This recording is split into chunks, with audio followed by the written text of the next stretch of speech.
Hello, I'm Raph. I'm playing a Warforged Gloomforged named Styx. He is a Paladin and has been recently reawakened and is learning about the world around him with some new friends that he's just met. Hey everyone, I'm Jared. I'm playing the character of Luther. He's a Dhampir. He is a fighter that specializes in firearms, a bit of an investigator, and I am the great uncle of Grinner. Hi, I'm Jacob. I'm playing Tithla, the Goblin Ranger. She is a wonderful hunter and medical genius. Hi, I'm Haz. I'm playing Theodore, the Satyr Druid, who's a kind of a charismatic Druid who's unwillingly taken Tithla under his wing as she's followed him through the forest for the past few months. Hi, my name is Josh. I am from the RollTogether RPG stream, and I will be playing Killian Maxwell, a half-elf warlock who has come to Barovia. He was with the party previously but has lost them and has joined up with the Tempest Guild on their adventures. G'day, I'm Tom. I'm playing Jonor, the Aasimar wizard. He is on the pursuit of good and evil, finding out the best and worst in this world, and he's doing that with a little bit of naivety and optimism. And I'm Owen, the Dungeon Master of our Curse of Strahd campaign.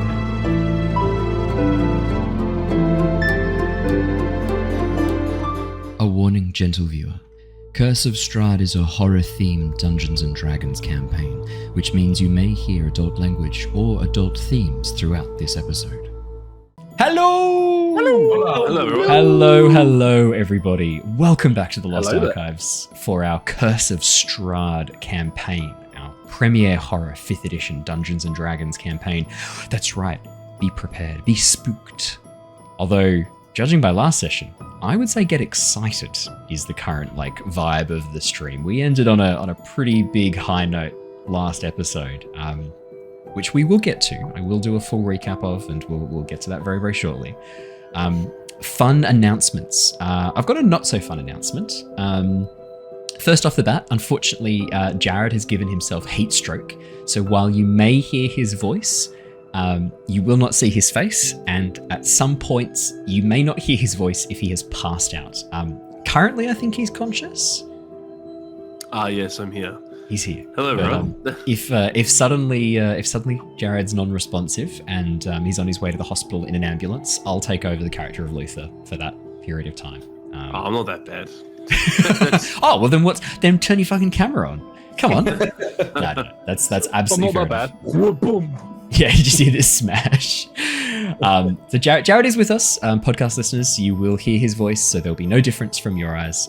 But for the Twitch viewers and for the YouTube viewers, you will not see Jared's gorgeous face moving, just the still black and white image below me, just down that way. The only other announcement I have tonight is that, unfortunately, our lovely guest character Josh, who has been, well, I should say guest Josh, who's been playing the guest character of Killian. Josh isn't the character. Josh is. This is Josh's last session with us for a little bit. He'll be jumping out. We'll have another guest joining us partway through the stream. I'll save that as a surprise for when that guest joins us and when it happens as part of the campaign, part of the roleplay. Let's say when that character appears. But thank you so much for coming and joining us for these last 25 sessions, Josh, half the campaign. And we're looking forward to having Killian back in the near future as well. I think, as you said, this is a chance for Killian to rest and recover following his pretty brutal injuries at the hands of Strahd and various other monsters in Barovia. And now that you've kind of picked up a few of those celestial warlock levels, it'll be a good chance for you to kind of keep an eye on the abbot, get yourself up to scratch, and then when we come back to the abbot after dealing with the druids of Yesterhill, we'll have a brand new Killian, refreshed, raring, and ready to go. And we'll see how many of the characters are still around, because obviously we're down one. We've lost Grinner. Let's see how many more make it back from Yesterhill. If it's anything like getting Tithla healed that took 40 odd sessions, I will see you all around episode 100. Yeah, that's fair. Do you have any bets that you'd like to make on who Killian won't see again? If you think there's one character Killian's unlikely to see again, who would you put your money on? Styx. I mean, character. Yeah, it's not the character. That's fair. Why Styx? What's the logic? Raph's Raph. playing him. Yeah, cool. valid. That's fair. Sad but valid. That checks out. No, fair enough. There you go. Brilliant. Well, that is the only. Actually no. There's one more non-fun announcement I have to share. 3 non-fun announcements tonight. There will be no Avatar Legends session this Thursday. As it is Anzac Day in Australia, we've got a couple of people who are taking a little holiday. They're going to take the Friday off and have a bit of a 4-day weekend. I am also one of those people, but unfortunately a bunch of our players are not going to be able to make it to the Avatar Legends session this Thursday, so there will be no Avatar Legends this Thursday. We will be back next Thursday. At the moment, we're still waiting to find out whether we'll have our Return of the Giants session on Wednesday. Maybe still going ahead, so we'll keep you all posted. But we did have a couple of players who potentially were out for that as well, so I'll update you ASAP when I know what's happening. At the moment, it's still going ahead, but I'll keep you posted if there's any issues. That's all the non-fun announcements.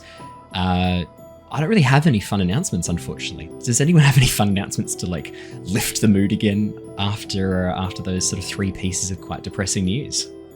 I think that fits the theme of the session, to be honest.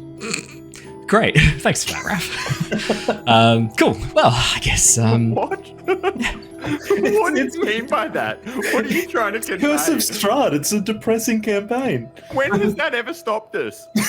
Guys, you had a pretty epic session last week. We ended on a pretty big high last week. Yeah. I guess it's all downhill from there. So now That's true. That was it. You've peaked, all of you. Yeah. Not just as characters, as people. Personally, You've peaked. yeah. I just want you that on the record. Well, let's do our recap. We will get into all of the fun and crazy shenanigans that happened last session, and I'll get us fully up to speed, and then we will begin our session. Our series has been following the adventures of the Tempest Adventuring Guild. Theo, Luther, Jonor, Grinner, Tithla, and newcomer Killian, an adventurer from a distant land. Having become trapped within the realm of Barovia while searching for some missing adventurers, the team have been travelling west in search of an escape. Seeking respite and healing at the Abbey at St. Markovia, the team have now been embroiled in a larger plot by the Abbot, a plot which requires the trade of Irina to Strahd in exchange for escape from these lands. Travelling to Vallaki in the dead of night, Theo and the Abbot were able to interrupt a ghostly intruder from taking Irina into the mists. This chilling encounter helped to convince Irina to agree to the plan, and the trio decided to wait out the night before attempting to return to the Abbey. Meanwhile, Grinner headed off for a walk to clear his head, disappearing without a trace into the night. Unable to locate any signs of him, the team had been forced to carry on without their companion for the time being. With Theo and Irina arriving at the Abbey the following morning, the Abbot suggested the group search the basement armory, fearing some form of retaliation from either Sergei or Strahd for stealing away Irina. Exploring the cellar, the team did locate many weapons and armor, as well as a strange Warforged-looking figure. Jonor, sensing some odd magic at work, offered the figure a soul coin, and with a start, the figure awoke, introducing itself as Styx, and offering to assist the party in return for providing him with power once more. Heading back upstairs, the Abbot supervised the fortification and arming of the mongrel folk. As the fortifications were being finalised, Jonor spotted a figure making his way down the road toward the Abbey, clearly injured and constantly checking behind him. This figure was revealed to be Adrian, eldest son of Davian Martikov of the Wizard of Wine's vineyard.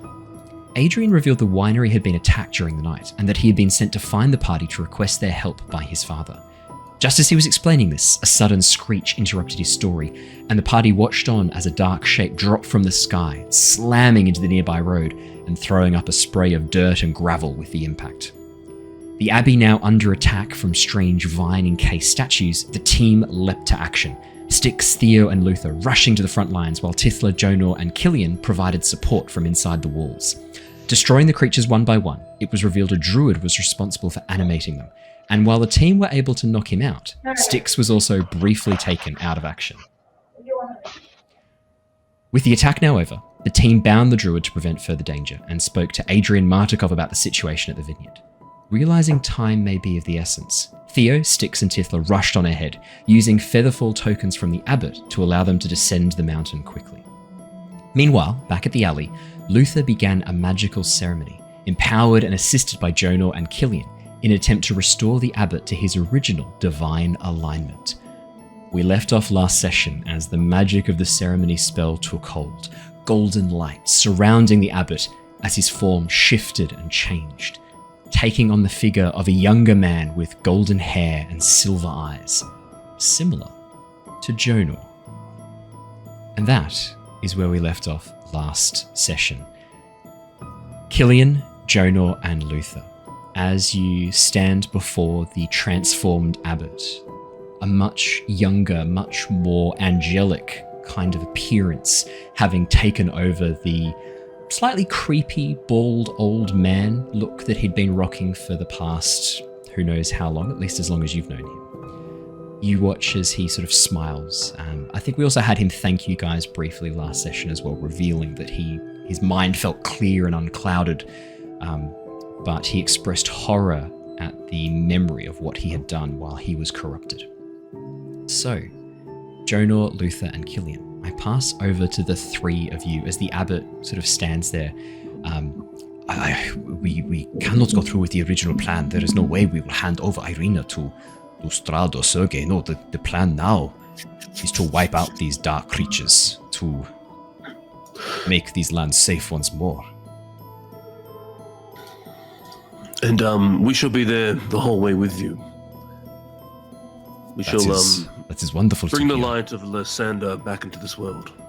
Yes, that is exactly what we need. The light of Lysander to burn away this corruption and darkness. If even I, a divine deva, could fall to it, it is too dangerous. We must destroy all the darkness that remains here. That definitely sounds like it's down your alley there, Luther, but a real deva. Where did you come from? I've never witnessed one of your kind before. I have come from the celestial planes, a realm of light, gods, and magic. I was sent here by Lysander to come and to bring light to this place, to heal the abbey. But something went wrong. The magic backfired and pulled not only me, but the abbey as well into this dark place. And it has slowly been eroding me, turning me into some monstrous mockery of a deva. But you have healed me. I'm happy to see. I think that was, it's a lot of your own doing there. If you didn't participate, you chart your own path. I thank you. Everything that happened in the past, put it aside. For the righteous wrath we shall bring upon those two in particular, we can't think of the past anymore, but to the future. And there we can atone for our sins. Indeed. Now, your companions, they have taken the token and gone on ahead to try to get to Yester Hill quickly. I imagine you would be keen to catch up with them, no? Yes, we would. Yeah, I suspected as much. Now that we know that Irina is in a good spot, she's safe. Yeah, we can now move forward, our minds unclouded and our aim pure. I will absolutely be keeping her safe from harm. Did you still wish to stay here with me? I would appreciate the help if any of you are going to remain behind. I am sure now that with the Druids having made an attack on the Abbey, that there may be attention drawn here. And while the mongrel folk can be good in a scrape, your magic, your power, all of you, is much appreciated. If you were able to lend me some of your help, your aid. I'll stay. I plan on staying. You have a touch of the celestial about you as well. Look to Jonor really nervously. No, embrace it. It's a great thing. It's something I have yet to earn fully something I have taken without consent, and something that I will pay for the rest of my life and regret. I think I understand some of what you said. I'm sorry, no, Tom, you go. I think you've. I'm not gonna lie. I was pretty close to having a bit of a go on top of that mountain, but I think you've pulled yourself around a fair bit. And look, you're okay, Killian. We're all good. I'm happy to forgive you for that action up in the mountain there. Jonor extends out his hand to his left hand to your good, fully capable left hand.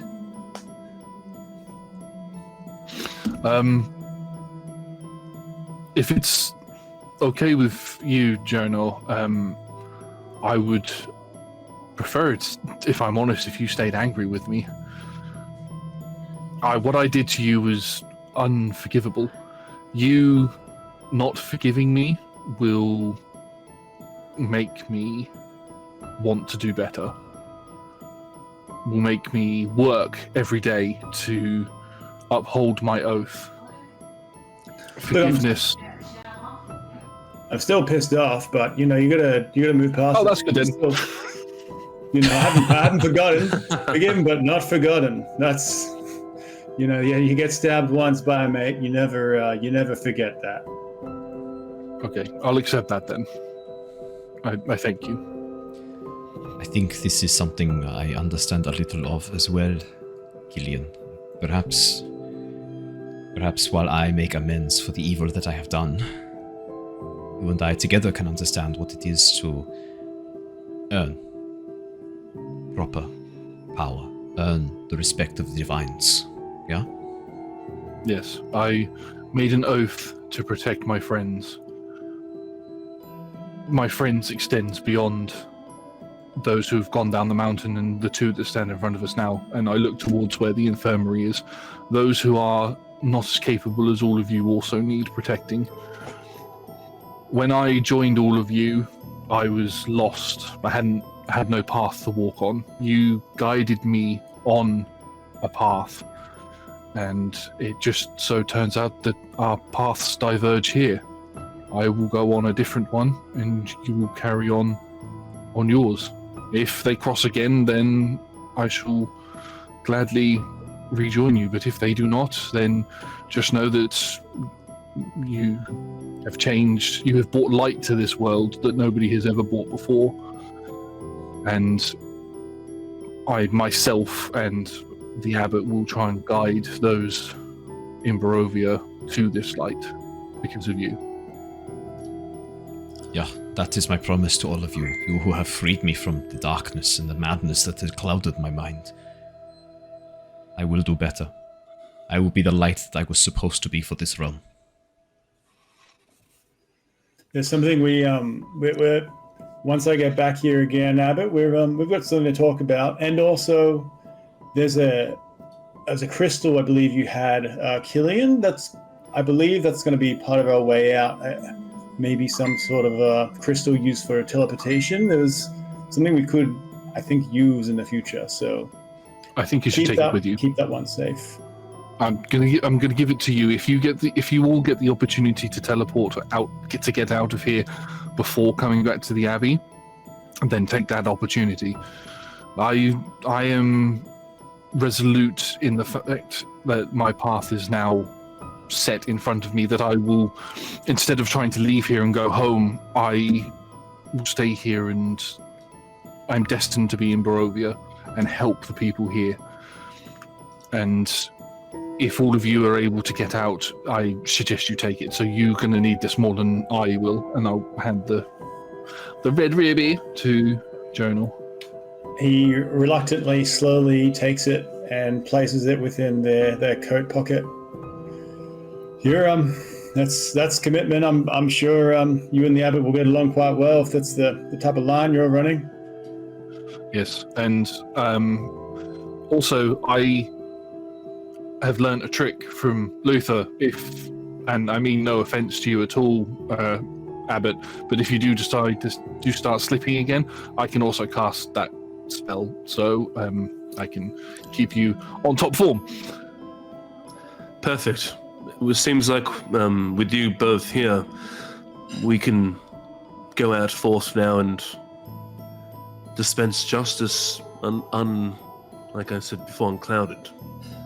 So I'm looking forward to getting up and catching up with the party. We have a blight that needs to be cleansed.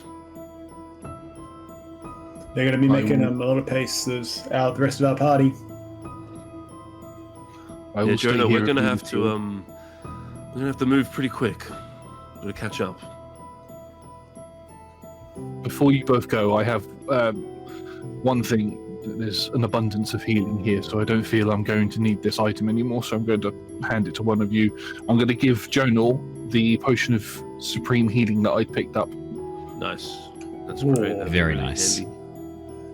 Man, you're the gift that keeps on giving. Thank you. You know, stab me anytime you want. That's great. Are we at the stage where we can joke about that? You know, we got potions going here. This is fine. I will be the shield that defends this place.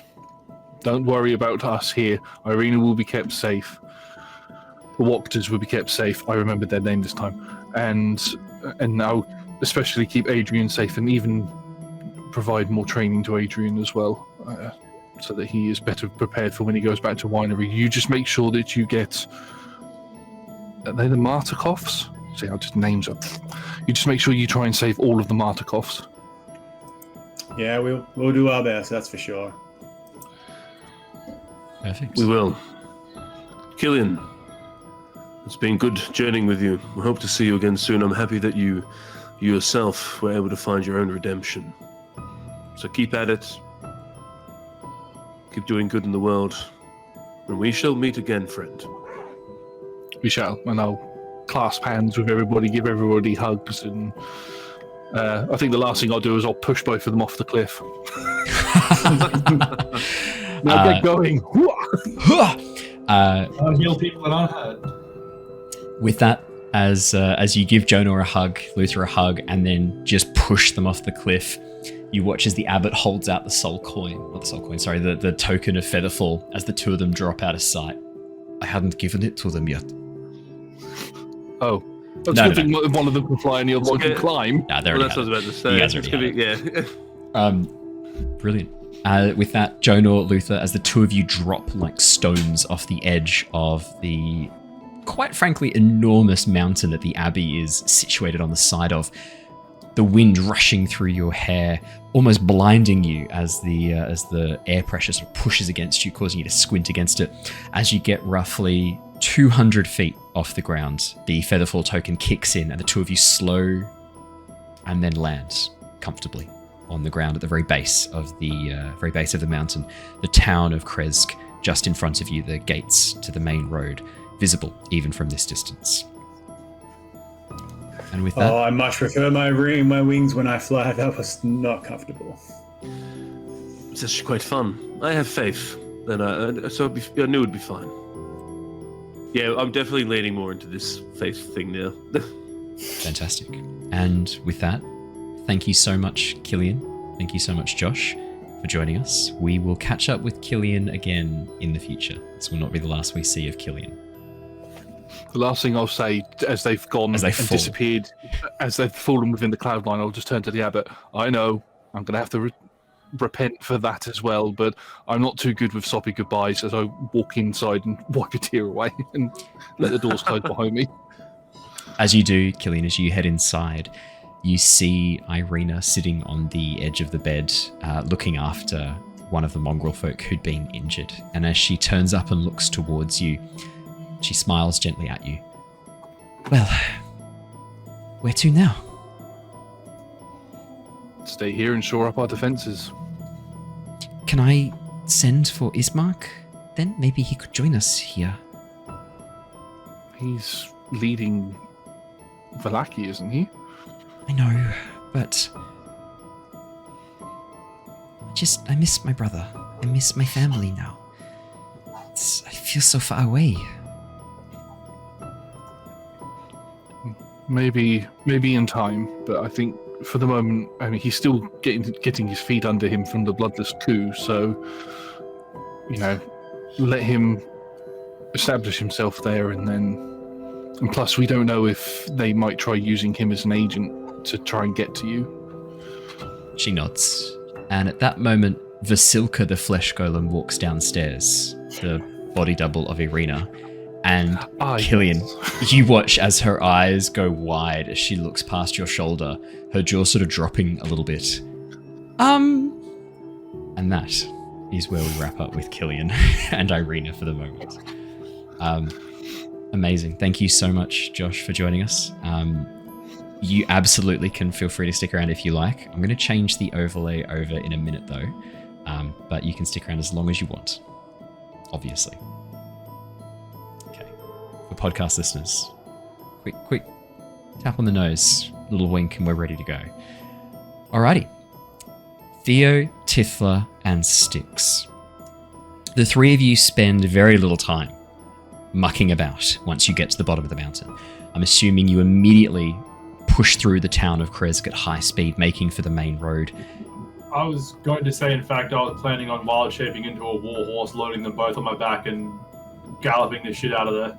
Absolutely. Yeah, 100%. Theo, as you transform into this massive equine form, almost like Clydesdale stallion, like the feathered hooves with the long mane and long tail, with Styx riding on your back and Tithla riding in front. No harness, no saddle. Just. I was going to say bareback, but not gonna do it. Just to be clear, you did say it. As Styx and Tithla take you bareback, Theo, as you begin riding across the landscape rapidly, making your way. Yeah, bareback. Ride me bareback is weird enough as it is. Take me bareback. Hey, you asked for it. As they ride you hard through the town of Kresk and back onto the main road, your journey is much quicker back towards the winery than it was here. The speed at which you can... It was still a good trip. It may have been fast, but it was still good. Yeah, exactly. You guys got to catch up with Damien. You had loads of fun. That's it. The speed at which you are able to travel on Theo's back, the ground is almost a blur underneath you. The forests on either side just green smears as you move faster and faster. I'd say anxiety and anticipation spurring Theo to a very, very fast pace. Before too long, you come to the very same bridge you had last crossed, where your companion Grinner had walked down and had a bit of a look under the bridge for trolls, thinking that he could pay some sort of toll to get across the bridge. As you do, you spy a familiar figure walking across the bridge, a jaunty step, almost a swagger. Like the back of the horse. As you make your way forwards, you see a small figure, almost childlike in proportions, dressed in elegantly made, tailored cloak, a floppy hat upon his head, a floppy wizard's hat upon his head. Clutched in one of his hands is the head of a person, slowly leaking blood in a bit of a trail behind him.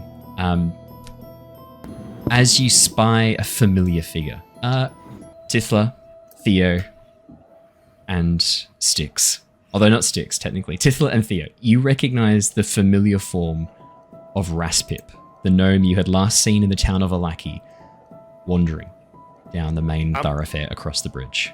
I'm pretty sure the last time Tithla saw Raspip caused Tithla to have a mental break. Yeah. And go and crawl under a house and cry for hours on end. I'm pretty sure that's the last thing that happened there. That does seem accurate to my memory as well.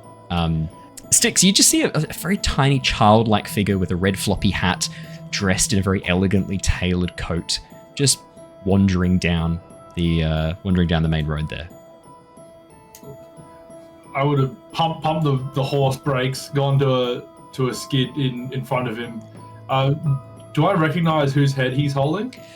As you look closely at the head, you can see that it is a male human, braided beard with twigs and almost what look like red berries through the hair itself, through the chin. Tattoos, these blue woad markings across the face in very familiar spiral patterns. Looks very similar to the druid that you had seen up at the church, up at the Abbey of St. Markovia. I telepathically talk to Raspip. Where did you find that druid's head? Raspip, you watch as a horse comes to a stop right in front of you with oh wow, there's some fun happening in the background.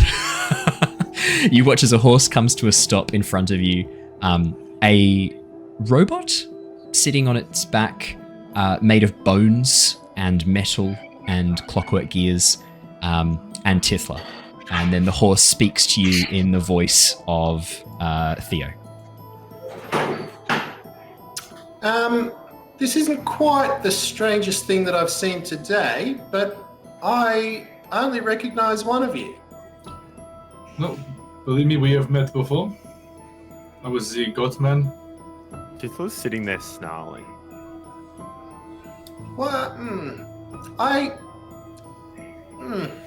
like you guys, but at the same time, every time I see you, somebody's trying to steal my stuff. We'll be on our way then. Goodbye. Don't quite gallop. Is the only reason I haven't run you down just yet is because you're holding that druid's head. Yes. Well, he was the one who tried to steal my stuff. Him and the rest of his little ragtag gang who were going to feel my wrath. The rest of them are still alive? Some of them are. Some of them aren't. Where did you last see them? How old is this head, do you think? Can I roll a medicine check on the head? How long ago that was? I would like to roll a medicine check. You can both definitely roll me a medicine check. It's a 9 from Theo. Horses aren't great at medicine. But use mental stats from you. It's not the horse. A horse. 14 from Tithla. From the wild shape. Tithla. This head looks like it's probably a day or two old. You can see that most of the blood has drained out of it. The skin has taken on this very pale kind of complexion. The eyes have clearly dried out during this time as well, and you can see that probably the cerebrospinal fluid has crusted the underside of the vertebrae, just poking out from where it's been severed. It looks like magic was used to do this. You can see the edges are currently crisped with fire, and it looks like sections of it have been cauterized, but the bone marrow has leaked out, leaving a sort of a rough, dried underside. You're pretty confident, day or two. Raspip's gonna put it about an inch from your face and go, you can have a little smell if you want to smell how fresh it is. Tithla goes and then hisses at you. I talk specifically just to Tithla. And I know you hate him. I don't particularly like him either, but he was definitely a powerful magic wielder. I say we take him with us, throw him into the druids, like some kind of grenade, and if he survives, he survives. If he doesn't, well, he still does some damage for us. Would you mind if I give him a spot on the back of the horse behind Styx, or do you want him to walk? Yes, I mind. Let's see if he can get his own way fast first. Okay. While I don't like him and I'm scared of him, if he's hurt, I'd have to help him. He does not seem hurt. No, I mean like when we go to exterminate your friends. Very good. Yep. I talk back to Raph. We are heading to the Wizards of Wine to pick up the trail of these druids. You are welcome to join us if our goals seem to align. That sounds perfect. And then Raspip hops on the horse. As you climb up in front tries of... to make herself fill up that space so that Raspip can't just climb up on the horse. Which way do you go? Forwards or backwards? Tithla's in front of Styx, so you could go behind the robot. I'm going to go behind the robot, and you're going to move backwards, and then I'm going to Misty Step to call shotgun. Tithla, as you watch as Raspip tries to climb on, you kind of like move back, like very much claiming your space, very cat-like behavior. And then as you leave the front of Styx's lap clear and go to kind of like push Raspip out of the way, you watch as Raspip explodes into mist and then appears right in front of Styx. This sounds about right. Yep, here we go. All the good people up front, and yeah, everybody else behind. Who is this child? This is Raspip. He is an associate we know from Valaki. It remains to be determined if he is evil or not. Where To help. are its parents? You know what? That's a very good question. Maybe they should have raised it better. As Tithla's eyes flash red with thaumaturgy. My parents exploded when I was a child. And I bet you yeah, Spontaneously, or I think we know the answer to that. I was a bit young. My memory's a little bit faded, but yeah. And when a sorcerer wields extreme power, sometimes they don't really encode information properly, so...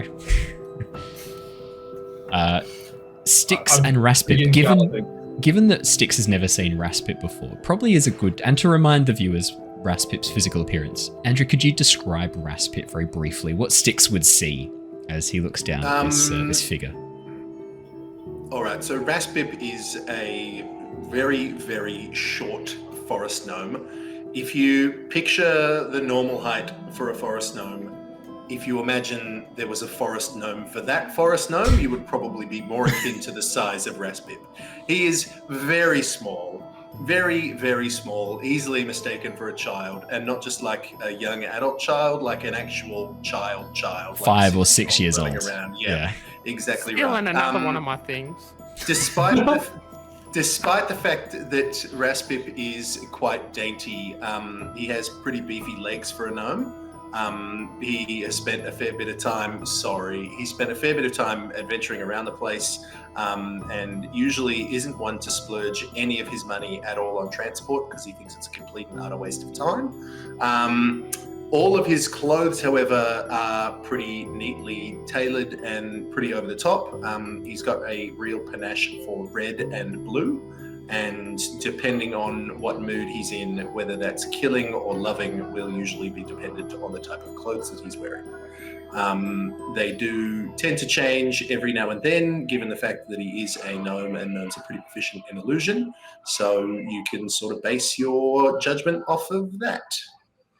And the other thing we should add is he also has a staff which is about 3 times the height of him that has steps up the side of it and a seat halfway up.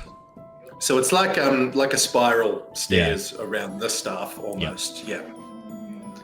And for Andrew's benefit, Raph, could you please describe Styx? Because that's the only character Raspip hasn't seen yet, and Styx is rather unique looking for a Warforged. They are. So Styx is quite imposing, very kind of a lot of darks and purples and greys with a lot of bleached white as well.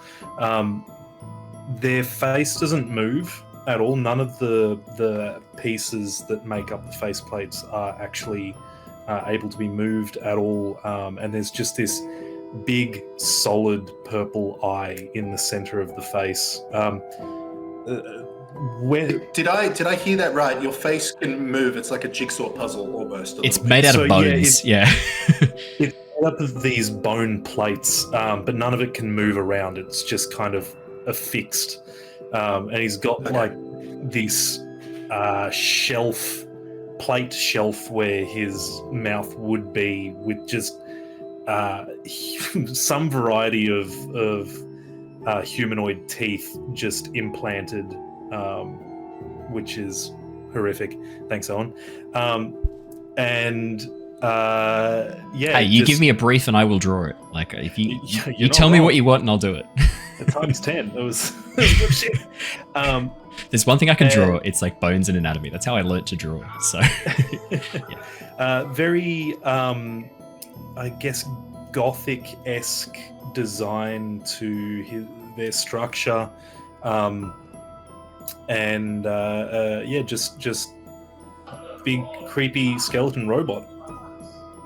a single cyclops eye in the very center, glowing purple. As you look up Raspip at this figure, the light of this purple eye sort of like completely fills your field of vision. As the eye looks down, you hear, I can't do the voice, Raph. Could you say, what is this again? No, come on, please. No, I can't do it. I haven't practiced enough.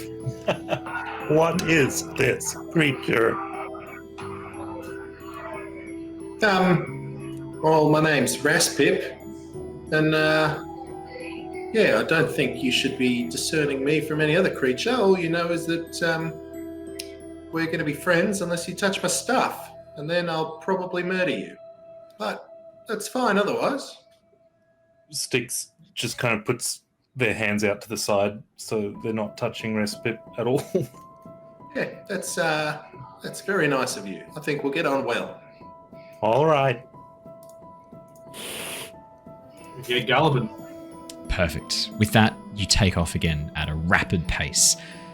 As you make your way through the lower section of the forest, the woodlands on either side, we're going to jump over quickly with Raspip, because Raspip's had probably about a week since he last saw the party. We probably should touch. Is that actually all it's just been? a week? About a week, yeah. I feel like it's been somewhat longer than that. For you guys it has, Personally. but for the characters it's only been, I think it's been just over a week, tops. In real world time, when was the last time, Andrew, you were here? Like 6 months. Yeah, 6 months ago, maybe. You guys are really slow. Yeah. Raspip, since you got your ring, since you were able to get your ring back from the Wachters and able to regain your sorcerer powers, what's a goal that Raspip would have been aiming to achieve? I mean, you left Vallaki having transformed one of the cats into a dog and tried to sell it to Gunther, Gunther Arasek, the merchant at Vallaki, and then left, just sort of like jauntily, like sort of skipped out of town. You haven't been back to Vallaki, but you have seen wanted posters being passed about with a picture of your face, wanted for murder. Contact Vallaki guards if you see this gnome, armed and extremely dangerous. In the last week that's happened, my ring has actually been stolen twice. Outside of that, I think so Raspip has recently discovered that there must be some sort of spell or locator tracker or something like that on it, which is identifying where his ring is relative to a whole bunch of other people in the world right now. And there are just wave after wave of people who are trying to take his stuff. And Raspip's main and only goal right now is to take the locator spell off of his magic ring. I do not want to be disturbed. I just want everybody to leave me alone. It would be really nice to get at least a day where I don't have to either get in a fight with somebody, explode somebody, or get stabbed. It would be really, really pleasant to just have a day off. Yeah. Yep. So yeah, it's Raspip has had his own podcast off to the side where he's just had his own little adventures going on. So and the victims and body count has grown during that time. The fact that there's wanted posters do not surprise Raspip at all, and nor at this stage does he seem to care. His thought more at the moment is trying to fix the leaking bucket as opposed to righting some of the wrongs that he's committed while defending his stuff. Very, very fair. Did we ever find out when Raspip was last around how Raspip ended up in Barovia? I don't think you guys know. I'm trying to remember. I don't think that was a point of discussion, is how Raspip ended up. So Raspip just popped in. Yeah. I don't think Raspip knew. There was, all I know is that there was 1 minute I was fine, everybody was leaving me alone, and it was all good. And then all of a sudden, pop, and I'm here, but my ring wasn't here. Which all of a sudden it was with the Wachters. So this last week has been really full on. And I think that, making sure that I don't die here by ensuring that I have magic powers is more important for me than finding out exactly where I am and how to get back. You know what? Maybe it's reasonable that you're in a bit of a bad mood. Maybe people shouldn't jump to such conclusions. Or maybe you're a murderous freak who likes to go on just destruction tirades. Who knows? There's no way to know. There's no way to know. Now, I noticed that we've just had a summon of a monster. That was Josh, who has very expertly played me. No, Cheeky bugger. He has I expertly. can't give him disadvantage. He has expertly played me. Technically, Josh isn't a player in this right now, so he is allowed to do that. Josh, your CR rating is. Let me just quickly tell you what the CR rating is for the characters. That's amazing. Well done. You're fine. The disembodied ha is good. So we've got 6 level 7 players. Your CR rating, you can choose basically up to CR 15. So you can have one CR 15 thing. Pretty nuts. Pretty nuts. Yep. So have a think. Doesn't have to be this session, obviously, but Sounds like an alligator. Probably be a good one. Yeah. Seems fair. We'll make it the alligator from Peter Pan, and we'll make it immortal. And it's always after someone's hand. That kind of fits for Killian to summon that. There you go. I don't like it. Technically, that was a crocodile. I can see people. I'm going to get in before you type that in chat. As long as it's not the hand that's got Raspip's ring on it, I'm fine. The crocodile has like 20 levels of sorcerer now because it ate your hand. So Josh, whenever you know what you want to summon, either Discord it to me, type it in chat. But thank you very much, Devil Knight from Twitch, for summoning the monster. We're looking forward to that. It's going to be great. I'm excited. Perfect. As Raspip, Styx, and Tithla ride on the back of Theo, getting closer and closer to the Wizard of Wine's vineyard, we'll jump back briefly to Jonor and Luther as the others get ahead. Jonor and Luther, as you guys approach the town of Krez, you can see there's a little bit of a commotion out the front. It looks like some people have been people are kind of gathering around the front gate looking a bit concerned, and you can see a familiar grizzled older guard trying to sort of get the crowd back under control, send them back into the town and into their homes. I pass over to you guys. What would you guys like to do? I think we're in a fairly big rush, right? We're just going straight for the front gate. Are we just running? I'd say we're running straight there. Two of you just push right past? As we approach the gate, we would definitely look. Yeah, as we approach, we'll have just a quick look, but time is of the essence, obviously, to help the others and catch back up. You see a young woman, roughly in her 20s, early 20s, maybe mid-20s, holding what looks like a piece of paper up to the guards. She's pointing behind her out the gate, the direction you guys are heading, calling out. You can hear her say, no, I saw him. He was just walking down the road holding a head. As she holds up this wanted poster, pointing the direction you two are headed. All right, well, do we get a look? Do we see the face? As you briefly glance at the wanted poster, you see the wanted poster of Raspip that you guys helped approve. Can I... You're not there. You're not there. You're with the others. Yeah, this is Jonor and Luther. Okay. We're sort of like behind you guys. They're about an hour and a half behind you. Is at least a good picture of me? It's a pretty well drawn picture. The only thing is the eyebrows are like at 90 degrees pointing down, and you're frowning with a big angry face, holding up a middle finger with the ring on it. I think that sounds about right. Yeah. I think the picture would depict you to be just slightly shorter, though. Okay. Yeah, nice. Would that annoy Raspip, or would it be more annoying if it depicted him as having like really like tiny thin legs and like a really buff upper torso and be taller than he actually is?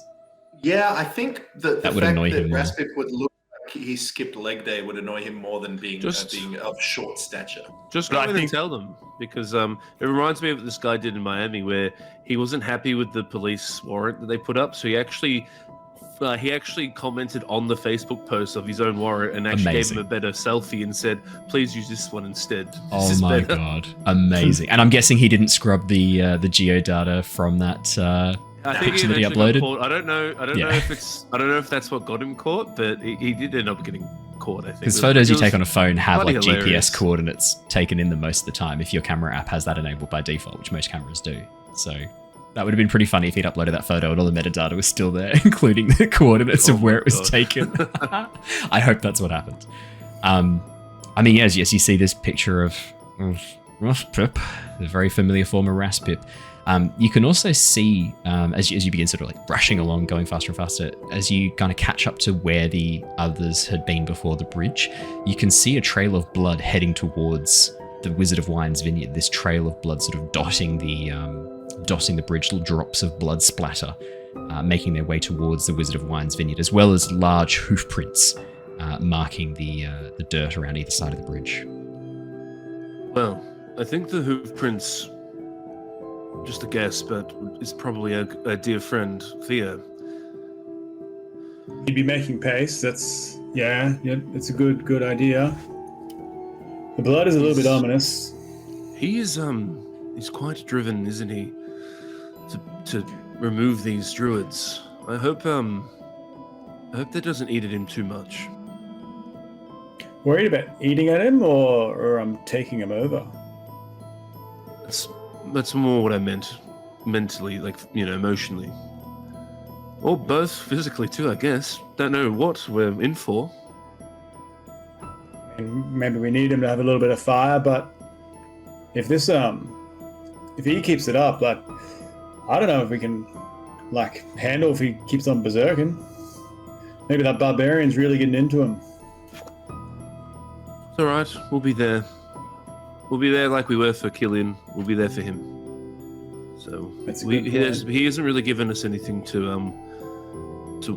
worry about so far. So we'll support our friend.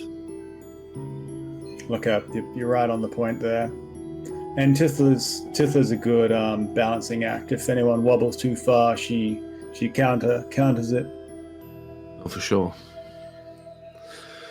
Well, we say as we're puffing extremely loud as we're running as hard as we can. Well, that's the thing. I'm probably ironically, I'm probably not as much as puffed as you are because I have 40 feet of movement, and I'm just probably I'm not even using my full speed to stay with you. You've dropped pace because nice guy. I've dropped pace because you can't run as fast as I can. So. He's dropped the part of the cape has come off just to let the wind flow through the body. He cools down a little bit more. The waist belt bit is, a bit loose. He has to pull it back up. It's dropping down. These cloaks weren't made for running. Wow. Nice. Your shoes as well, right? The shoes are they're slippers for wandering around a carefully carpeted library, not for sprinting across the countryside at high speed. I'm going to have to clean these things up once we get to there. Well, let's keep moving. We need to catch up with our friends. Let's go. So we'll just keep running. Brilliant. Styx, Raspip, Tithla, and Theo. As you continue making your way forwards through the densely packed forest, you arrive at the edge of the vineyard. Tithla and Theo recognizing the area where you had faced off against the corpse flowers, this kind of lower section of not as well manicured vines and terraces and rows of these normally very well looked after grapevines, but this section very much not being carefully looked after. As you get level to it, you can see immediately something is very wrong. The large farmhouse on the very top of the hill, the vineyards around it, part of it has been caved in. You can see smoke rising from the large shed where the wine had been prepared and stored, and a massive furrow has been carved up through the main road heading towards the winery itself.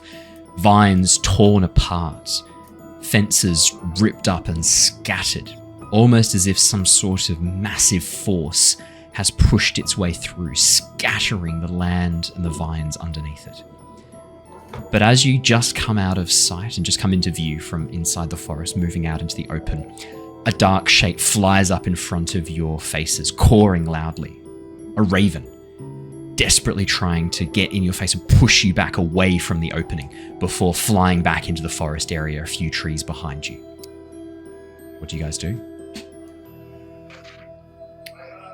What would make a big furrow like that? Is there anything that Styx would know of that would do that? Styx, do you want to make me an Arcana or a Nature check? Your choice. Yeah, I'll go Arcana. Raspip, if you want to as well, you're more than welcome to. Nah, Raspip's not interested. Raspip's not interested. In that case, then yes, Styx, Arcana or Nature, your choice. Did that come through? Hasn't come through yet. Oh, boo. It was a 20. 20? That's not coming through at the moment. Fantastic. I'll try and fix that. We'll take an unnatural 20. Styx, something very large. Oh, actually, was it Arcana or Nature? Just so I know to describe that. Arcana. Styx, there's a lot of magic that can be used to tear apart the earth. You know that mold earth can be used to move about and change the shape of the landscape and to adjust and terraform as needed. This was something much more powerful than that. Some sort of enormous force, either elemental in nature maybe, or something very large, something very physically large, has torn through this area, tearing up the vines. In fact, the more you look at it, the more convinced you are that while magic was involved, it wasn't the main cause of this destruction. If anything, you think something physical tore through this place. There's no scorch marks, there's no residual magic, there's no fragments of ice or strangely hovering pieces of dirt to signify the after effects of a magical explosion. This was something probably more physical in nature that has torn through this area. And as you gaze up towards the top of the hill, you notice something a bit strange, something a bit different to what you noticed before. What almost looks like a figure, a small hill or an enormous curved arched something in between the vineyard, the main house, and the shed. Some sort of structure that wasn't there before. Well, I've never seen this place before, so... Styx, there's 3 buildings on top of the hill. Yeah. What 2 of them have been partially caved in. The shed, this large shed has been partially destroyed. The roof of this house has been torn apart, and the eastern section of the wall has collapsed. Would it be safe to assume that a crow flying at us and then flying off would be an unusual thing for a crow to do? The crow flies up, flaps a few times, cawing in your face, and then spins in a circle in front of you, doing an orbit, and then flies back into the trees and caws again very, very loudly. So normal behavior for a crow? Super normal behavior, yeah. No, this is very unusual behavior, definitely. What is that bird? Do you remember that? I'm not sure how much to say in front of our colleague. Remember the family stuff that they were telling us about? Wink? Yes. Yeah, good. Then that's the link there. Okay, you remember how the family can turn into crows? Yes. That was a crow. All right. This is where that family's from. All right. So maybe if that was what they are and that's where this is, then maybe we should just follow the crow when it is trying to tell us where to go. Is that what it was doing? All right, let's go.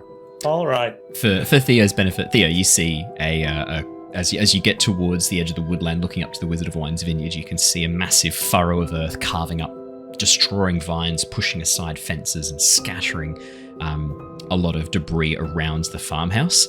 The farmhouse itself looks like it's been partially collapsed on the eastern side, and the large structure, the shed that stored the wine and was used to help refine the wine, the roof has completely collapsed inwards. As you approached, you watched as a raven flew up, or a raven or a crow flew up, flapped a few times in front of you, cawing loudly, did a full circle around you, and then flew back into the woods behind you, cawing, and landed on a branch, a tree, a few, sort of like 3 or 4 trees back into the forest, down the main pathway. Gallop towards the crow. As you gallop towards the crow flaps down and disappears behind the trunk of a tree. A moment later, a familiar figure emerges, rushing, tucking away what looks like a cloak around her shoulders. You see Stefania, the daughter, the second child of Davian Martikov, the daughter, rushing towards you, looking very distressed. As she sees you, Tithla, only recognizing Tithla at this point, she grabs you by the shoulders, Tithla, and goes, Tithla, have you seen my brother? Have you seen Adrian? Yes, he's okay. He found you. Yes, we got him. He's okay. He's safe. Oh my... Thank the stars. Where's the rest of your party? Who are these people? They're coming. Okay, so this... And she slaps her trusty steed. This is Theo. You know Theo. Oh, I had no idea you were a shape changer. She pauses for a second as you speak into her mind. I had no idea you were a shape changer. How could you speak into my mind? That would be so helpful. I mean, that must be so helpful. Yes, it's not something I broadcast, but I've always been able to do it. But you did not think I was a shape changer? I was already half good before I was just stuck mid-transformation. Tithla says, also, I thought that the talking into brains thing was new. I didn't know you could always do that. Always been able to do that. But we've spent almost a year and a half together. Only yesterday was the first time I guess it sounds like he's just not interested in talking to you. Okay. And that being said, this is Styx. Hello. Hi. She sort of waves a bit hesitantly at you. And the other one, be careful, that's Raspip. We don't necessarily trust Raspip, but we can utilize its skills. You two could play together. Oh. Hello, Raspip. I'm Stefania. I take it you're some sort of powerful mercenary type like your friends here? Who the hell are you? I'm Stefania Martikov, daughter of Davian Martikov. We make wine. Good wine. Raspip, if she is a friend, if you do anything to harm her, we will stop you.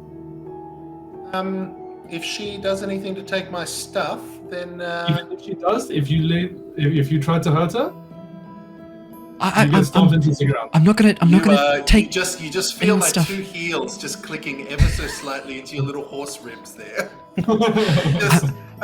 Yes, all right, yeah, all right. No, I have no intention of taking people's stuff. We make things. Raspip, was it? Help, please. Stefania is the rest of your family. As I say, your father, your other brothers. Where is he? My father's still in there. The Druids have him. They took the vineyard. They are still in the vineyard.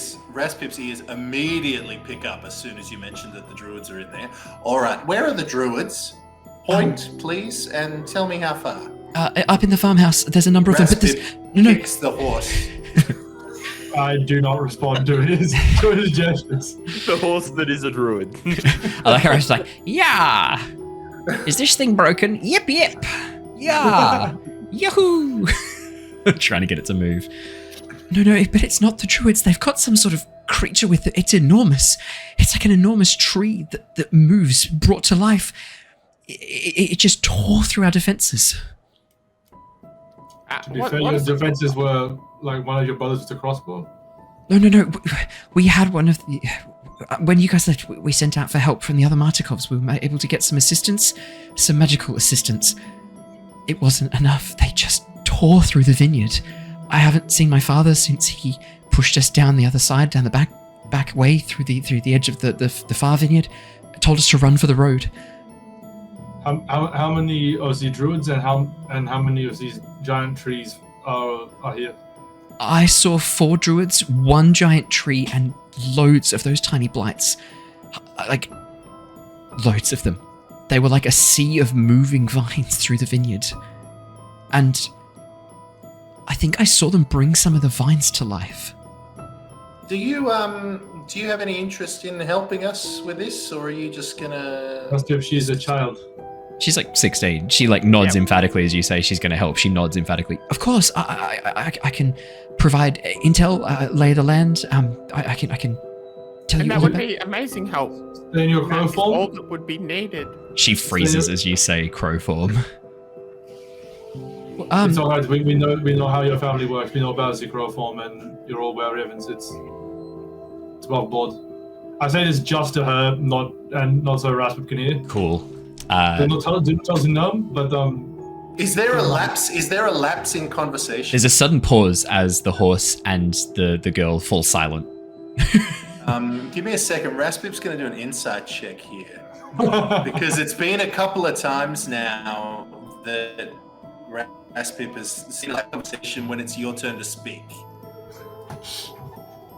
13. You're pretty confident. That's probably, yeah. 13. You're pretty confident this telepathy is by choice, and he can choose who and how many people he talks to at once. In that case then, can you make a DC 13 Wiz save, please? Are you as Raspip cast Detect Thoughts, yeah. Theo, as a Satyr, I believe, has advantage on I do, yeah. spells and, yes, If Tithla. it looks like... Sorry, I got food in my mouth. If it looks like Raspip is going to start casting magic, Yeah. Tithla would give them a shove, or like to try and throw them off, a little knock. Cool. You just hear aloud, "Get out of my mind, gnome." Yeah, with a 20 total, you see a picture of... I mean, what mental image do you conjure to kind of put Raspip off? Like, do you conjure an image of, like... What's a good example? Like, spinning... A slightly nude old gnome. Sure, that'll do. I was going to say, like, Styx leaning over, his teeth falling into Raspip's lap, or, like, something really disturbing, but... Raspip's going to minor illusion the exact same thing right in front of your horse head, just so that you also see exactly the same thing. I think Styx is going to get off the horse at that point. Yeah, that's fair. Yeah, I was probably going to dismount, turn back into Theo. Anyhow, Are you what a happens Are you a if- werehorse? Oh yeah, Styx. Well, no, I'm just curious in general from a gameplay standpoint. If there's people on his back when he transforms, They fall off as he goes from quadrupedal to bipedal and stands upright on his back legs. so they don't fuse or anything like No, that. no, they just drop off backwards. Oh, okay, cool. Yeah. You You put Tithla on your shoulders, transform into a horse, and now it's a Tithla centaur. Morphin Power Rangers. Yeah. No, you just stand up as you transform back. Your like clothes appearing, your gear appearing on you, and Tithla and Raspip just sort of tumble off your back, landing on the ground. Tithla a bit more dexterously than Raspip. Would we have had a short rest between finishing the fight with the Druid and jumping off the cliff and turning into a horse? Yeah, you guys were so short rest is about an hour. You guys were there for about I'd say close to. I'd say close to a short rest. I'm happy to rule if you spent a little bit extra time there to short rest. So I'm just wondering if I have another use of wild shape left or not. I'd see an argument that you would have had time to have a short rest at the Abbey, given that there was a bit of a cleanup. You were interrogating the guy, but you didn't participate too actively in the interrogation until the very end, where you sort of started threatening to kill him and then watched Tithla kill him. So I'd say there's a bit of time. Just put my foot in his eye. It wasn't. Do me and Jonor definitely have a short rest then? Yeah, absolutely. When you were casting a spell for an hour.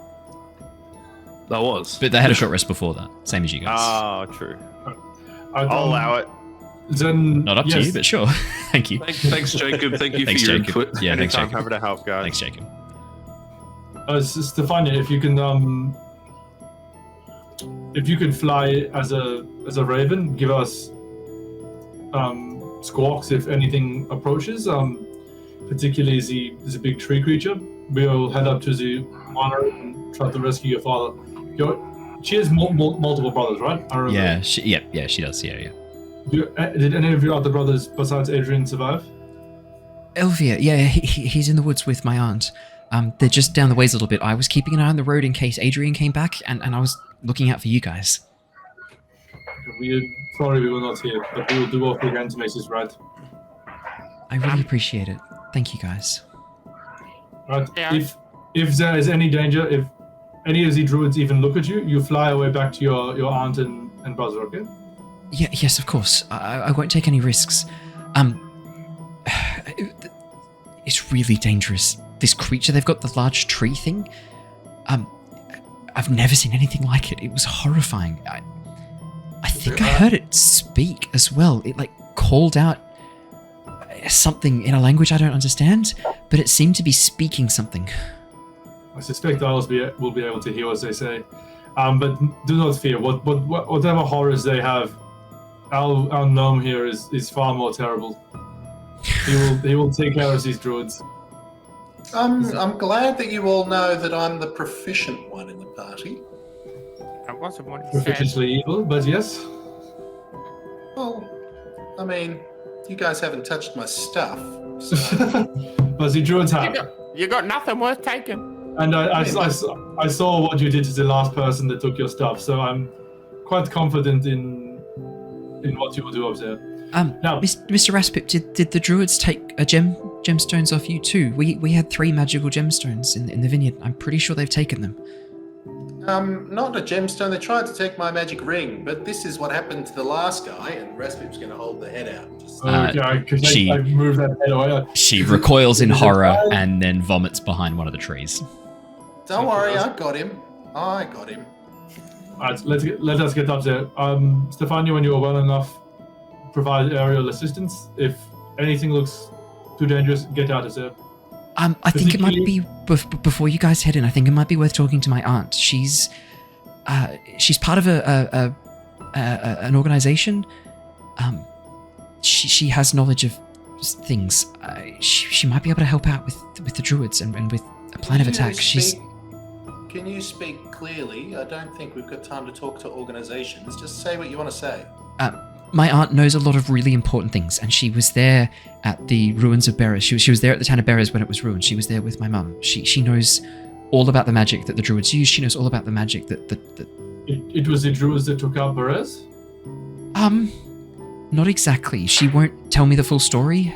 She doesn't think I'm old enough yet, but they had something to do with it, definitely. Is that not far away?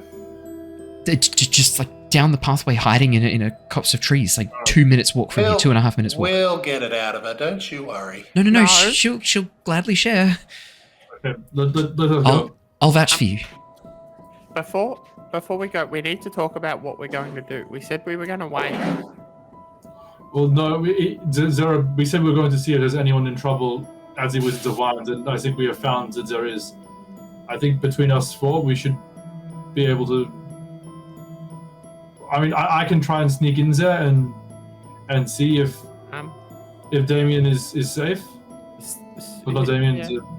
Stefania, how long ago did they attack? It was last night, so 16 hours ago. I don't want to wait, but our friends are only an hour away. We were gonna find information. I think we need to wait.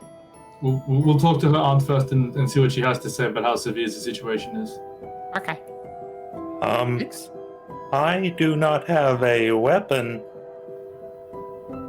Styx, do I actually... Should I have brought a weapon? Probably. My aunt might be able to help with that. Maybe there's something there. There's other keepers of the feather there. That they might have something you can use. All right. Keepers of the Feather. That's a dope name. Pretty good, isn't it? Okay. Styx. I speak into his mind directly. Your job coming up next will be to watch Raspip, make sure he does not try to harm any of these people. All right.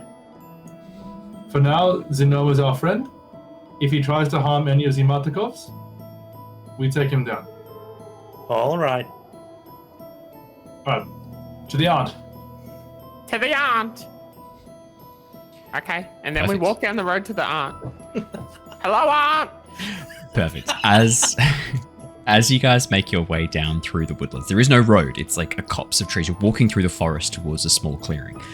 As you do, the undergrowth on either side, something seems to have shifted and changed about this area.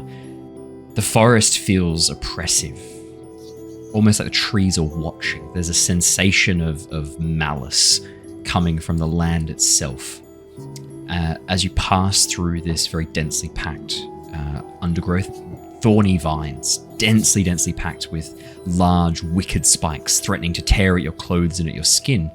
As you pass through, you reach a small clearing. You can see a tent has been set up. It looks like there is a older woman, probably in her 60s, maybe even, I'd say probably like early to mid 60s would be the best way to kind of describe it. Graying auburn hair tied back into a very long plaid that goes down to her mid-back. She's dressed in what looks like very ornately, very well-made, very well-tailored clothes, but they also look aged. There's a very distinct feather motif. You can see black raven and crow feathers have been stitched into the sleeves around the elbows, onto the shoulders, and almost forming like a necklace of feathers around her chest, hanging down. As she turns her face towards you, you can see one of her eyes is grey, a scar cutting through the center of it, from her forehead down towards her lower cheek.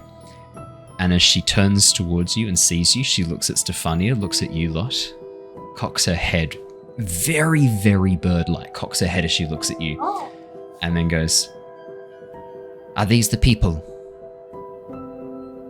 Yep. Yes. We're the people. This is the Tempest Guild. Am I remembering that right? That's the name you used, right? Only Theo, really. And you're also in the temperature? No, I just tagged along, remember? I didn't actually sign up. They tried to buy me and I said... I was only there because you were there. Wait, I was there entirely to keep you out of trouble. Well, I only came along because you were there. I was just tagging along because you... How are we both here?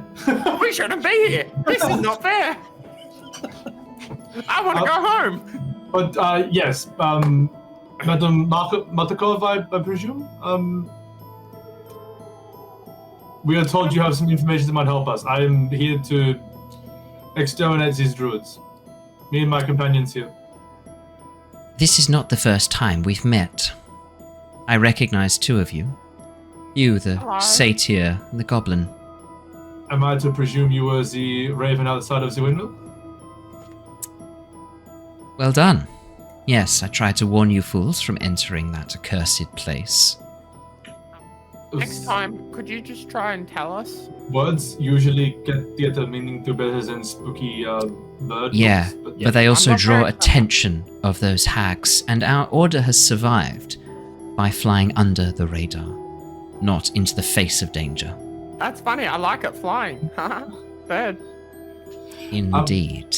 What is a radar? In that case, then she says, flying under the gaze of those that would harm us. Well, I mean, we had to go in for the pies. We were quite obsessed with those pies. Yeah. No, one of us was. You know what they're made of now, surely? Fine quality beef? She just shakes her head sadly. Don't eat them. Now, we need to do something about the vineyard. Yes, vineyard. Stefania says you have information about these druids that could be helpful. I know what they are, and I know that they are an evil that cannot be allowed to leave. So I will see to it that each of them is destroyed. But anything you can tell us about these ones specifically? You watch as a very curious expression crosses her face there. Her eyes sort of narrowing for a moment and then opening wide. Ah, so you are a druid. Right, so this is personal for you then. It is a calling, let's say. We cannot abide the circle of decay to spread. There was another druid who came through here not that long ago, a couple of months. They also swore to take out the blight, to take out the circle of decay. Do you know what happened to them? I assume they are part of the circle of decay? Very good. Yes. I have a question. How many were there? How many druids, or how many... Yeah, the druids. Like, how many came and were like, we're gonna get them, rah, rah, rah. Total? I'm not sure. One recently in the last few weeks. Yeah, like this one that you're talking about. The one that came and did it. Was yes, it just him one. by itself? Yes. But there's more of us. So Did he bear a symbol that looked like, I Sure. I've described the symbol of the adventuring group we were sent to that house to find her. The League of Adventurers. She shakes her head. No, I don't recognize it. That's okay. But I mean, if they've already managed to corrupt one of my kind, there's all the more reasons they must be stopped. Decay spreads, my young satyr. That is what you need to beware of. But you're right, my goblin friend. You are here with a group of people. And you, she looks towards Styx, you look like you're totally immune to the effects of decaying magic. Hello. Hello. I've not seen your like before. What are you? I have not seen my like before either.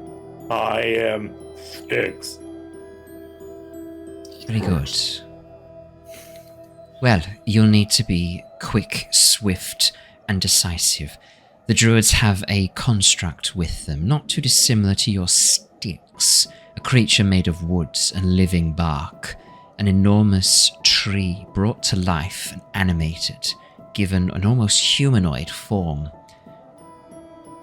I believe it is powered by one of the gemstones that they stole from the vineyard. Is there any secret to taking it out?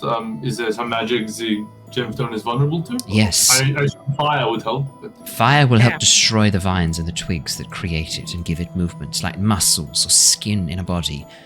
But if you can take out its heart, the gemstone itself, that would be ideal. The problem is, ideally, we cannot destroy the gemstone. We use it to grow the vine, and my brother-in-law, Davian, will be beside himself if he loses that gemstone. We do not have the means to create another. But any sort of magic that can disrupt or block the effects of magic, to nullify, would work very well indeed. Otherwise, fire. Yes, fire would work wonderfully.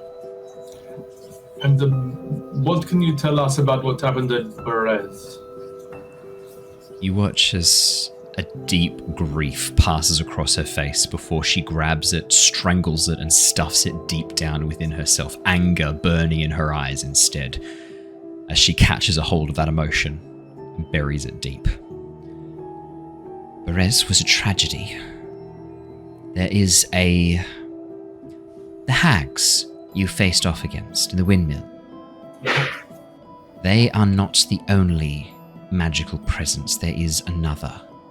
A creature that lurks in the swamps, that feeds on magic itself. A vicious creature, Baba Lysaga. She is horrific, enters into the dreams of people, tries to tempt and corrupt them. And when she fails, well, she does not get her way. She takes what she wants. She tried to wipe out the Keepers of the Feather. She has tried many times. Perez was the closest she ever got to wiping out our order and were-ravens in general. Did Tom / Jonor tell anyone else about his hag vision at the vineyard, or did he keep that to himself? Kept that to himself, unfortunately. That is good. I was just wondering if there was a connection I've heard between Perez and the Druids. Yes, Baba Lysaga trades with the Druids. Where do you think a lot of their magic comes from? Is Baba Lysaga, is she a hag of some power? I'm not sure what she is, only that she has been around for a long time. The notes the Keepers of the Feather take go back many, many generations. She has been a blight upon this land for as long as we have records to consult. And she is completely devoted to... She almost says the name, pauses, and then goes, the ruler of these lands. Not the other one? Not the other one. A DC 13 whiz save, please, Owen. I'd love to detect those thoughts. Sure. That is a 12. That is a 12. As you spend another use of Detect Thoughts, you hear Strahd von Zarevich in her mind, as well as a revulsion and a fear as she pictures that name in her mind. That's what you hear, Raspip. Thank you. Is there anything you can tell us about the Druids themselves that might be of use for taking them out? They are obsessed with trying to regain their ability to transform.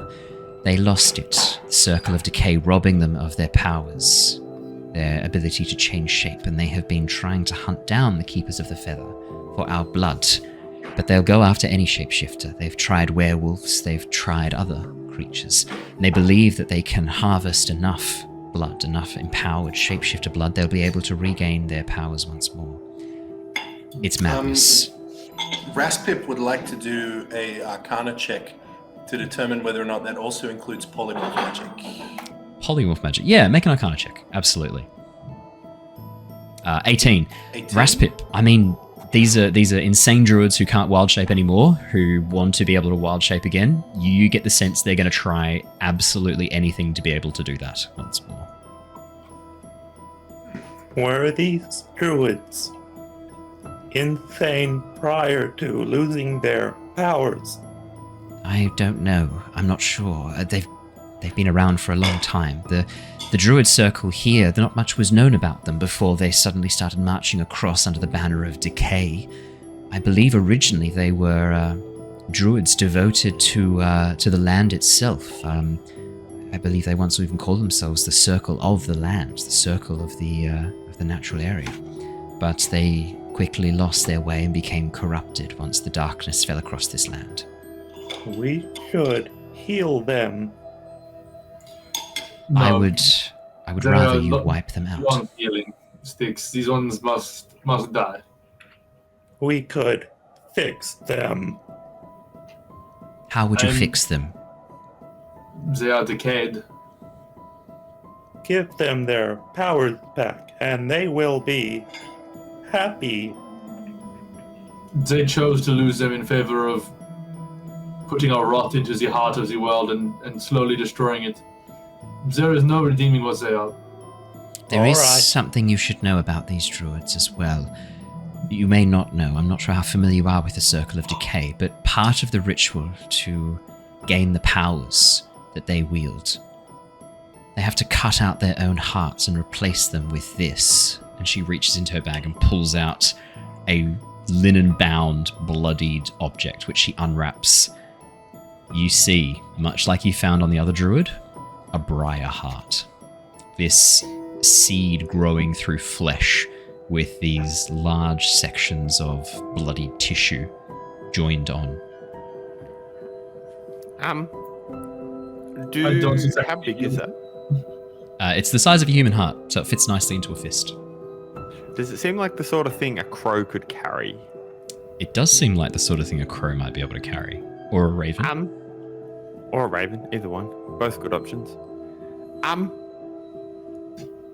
Stefania? Yes, Tithla? Do you think you'd be able to do us a favor? Of course. You want to go and do you want to go and see your brother while we go and sort this out for you? But don't you need me to stay and scout the area for you? If you do one last scout, and then you could take this, fly back to Kresk, go straight to the Abbey. That's where your brother is. They'll look after you there. I know there are stories about the Abbot, but our friends, hopefully, they were working on that. But why? What are you hoping to do with this? Get it away from here. If this is what they're after, then we need to take it away from them. You watch as the aunt sort of shakes her head and goes, "Oh, sorry, I think you misunderstand, my young friend. This is useless now. I cut it out of the heart of one of the druids. I cut it out of their chest. This is dead. I have carved it into pieces. No, they create these when they cut out their own hearts. Transform them in a ritual. My option seemed much simpler. What are they for now? I have an idea, a couple. The first, I can transform into something or summon an animal and go and send it to scout into the building to see what we are up against. Or don't choose a raven. They're on the lookout for us. They know what we look like. And Stefania, there's no way I'm letting you fly above to scout the area. I'll go. That's a better option. The second option I have is we set up an ambush down the path. I walk out into the middle of the road, demonstrates that I can transform. The druids will come out to try and take me for my blood, and once they come out, you springs the ambush. Druids all died. We save some other cause. Everyone wins, except the druids who are dead. I think we would need more people. I don't. Nobody asked you, did they? I do not have a weapon. You watch as Lara smirks, looking at you, Theo, as you outline your plan, and nods. I like this plan. This is a good plan. Are you happy to take on this risk? Exposing yourself in the open? But if you transform, they're not going to want to kill you. They'll be even reticent, I think, to hurt you too badly. They'll need you. Exactly. But they will come out nonetheless to get me. They will. Yes, I like this. A weapon. Yes. What do you wield? Axe, sword, hammer? Oh, I do not know. What would you prefer? Styx, judging from how you acted at the Abbey, I suspect a sword would be right up your alley. All right. Something feels off, Styx. I mean, the sword does sound right, but you get the uncanny feeling that you don't wield the sword. It's just odd. The sword wields you. She wanders over to where the tent, kicks through a duffel bag, and pulls out a long blade. Chipped, slightly marred, but an iron longsword, which she hands over to you, Styx. Thank you. If you use it to cut off the head of a druid, we'll call it even. All right. Very compliant. Raspip is going to pull the head of the druid out and just pop it on the ground in front of her. She looks down, spits as she sees it. Throws her cloak over it so Stefania doesn't see it again. Stefania turns her head away as soon as she's used to it. Raspip was walking behind her this whole time, carrying it down towards the circle. She's gotten a bit more used to it. It was more the shock of Raspip suddenly holding it up in front of her face that was the issue before. You can still throw your cloak over it, but as you sort of go to throw the cloak, you watch as Lara just spits on the ground in front of the head. Get that filthy thing out of my sight. Burn it. It's the only way to be sure that their blight and their decay is dealt with. Fire. Raspip is going to take it and put it back in his bag. Okay. She just shakes her head. She just shakes her head as she watches you do this, very confused. Well, Owen? Yes. Oh, sorry, I was just going to say, given the hour ritual and then us riding on horse to get to here, how far behind us would our homeboys be? How much? I know we started the journey an hour earlier, but what's the speed of you as a horse? 60 feet. 60 feet. Running at a gallop. Yeah. Running at a gallop. And Jonor, your walking speed's 30, so your running speed is 30 as well, I'm guessing. Yeah, I believe so. Yeah. So actually, they're not as far behind you as you might think. Maybe an hour and a half, let's say, because Jonor and Luther probably wouldn't be sprinting the whole way, not without taking a point of exhaustion. So let's say maybe an hour and a half behind you. Okay. Well, so Stefania tells us there are 4 druids in this big tree thing. there's more than that. Stefania, did you only see 4? You watch as she nods. My dear, we're going to have to work on your powers of perception. There are 5.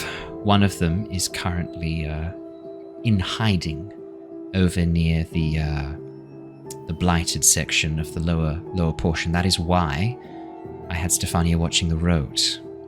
That section down there is a druid lying in wait to ambush people making their way up the main pathway. Where the stables used to be, but have now been crushed, obviously, by this large plant creature. There's a druid lying in wait there. Would we have to take him out in order to set up our ambush? I don't think so. Would we be able to take him out separately? I don't think you'll need to. I think your plan of acting as bait will draw him out into the open to immediately start talking to you, but bring the others. He's not going to let you just approach the main gates straight away without you being shackled or handcuffed, but that's hardly a problem for you, is it? Could we take that one out secretly?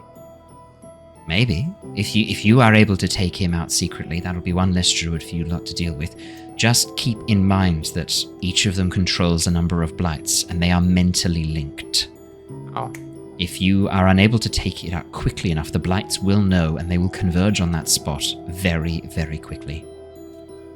So I brings this up because we have 2 more, or as far as I know, 3 more of our group. You knew Killian was planning to stay back, so you'd know it was just...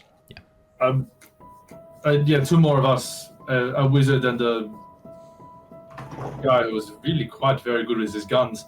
There will be an asset in the combat, but they would be maybe an hour and a half behind us. I don't think that's a problem. This is not a situation where we want to rush in headstrong.